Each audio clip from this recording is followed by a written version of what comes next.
Along with the provision of cards, much attention was paid to the deployment of public catering, primarily for workers in shock groups. In 1920 in Moscow, Petrograd and Ivanov received free public catering about 800,000 people. In the transport of free public catering received 550,000 workers. In the provincial cities about 1.5 million people were served daily in communal canteens.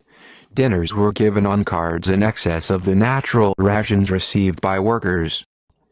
In addition to the basic rate for workers, Armour Group provides food for catering in the following amounts: bread, 1 4-pound per day of salt, 1 2 pounds per month, meat and fish, 3 1/4 pound of fat, 1 4 pounds of coffee, 1 4 pound of vegetables, 20 pounds in cereals, 3 4 pounds per month. On the state supply, there were hospitals in which, on average, more than 200,000 people received daily supplies in 1920, and in summer, in addition, 40,000 resort patients who received food at sanatorium rates.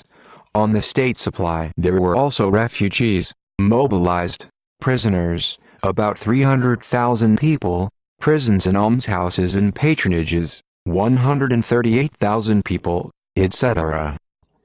In the most difficult conditions of the Civil War, the Soviet government rendered maximum attention and assistance to children. This Leninist-Stalinist concern for children is a vivid illustration of the advantages of the Soviet socialist system over the capitalist system. Caring for children was an indicator of the strength and vitality of the socialist revolution, of socialism, to which the future belongs. In 1918, the government organized free food for children. Initially, it was distributed only to children of urban and industrial centers and covered about 3 million people. In 1920, the number of children receiving free meals increased to 6 million. Some children, because of the impossibility of further expansion of the canteen network, received additional food on their hands, dry rations. 3 years of struggle with hunger, p. 83.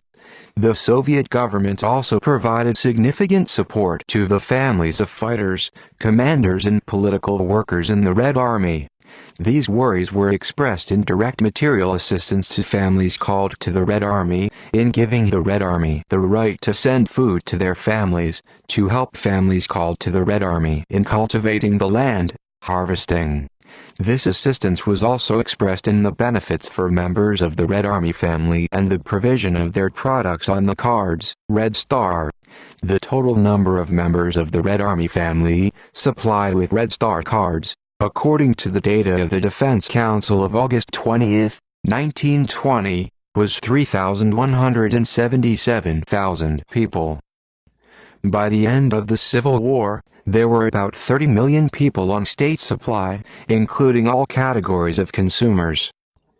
In order to improve the supply of food to workers, the factories organized their own farms. Such an economy, for example, had a Podol's plant and many other Moscow enterprises.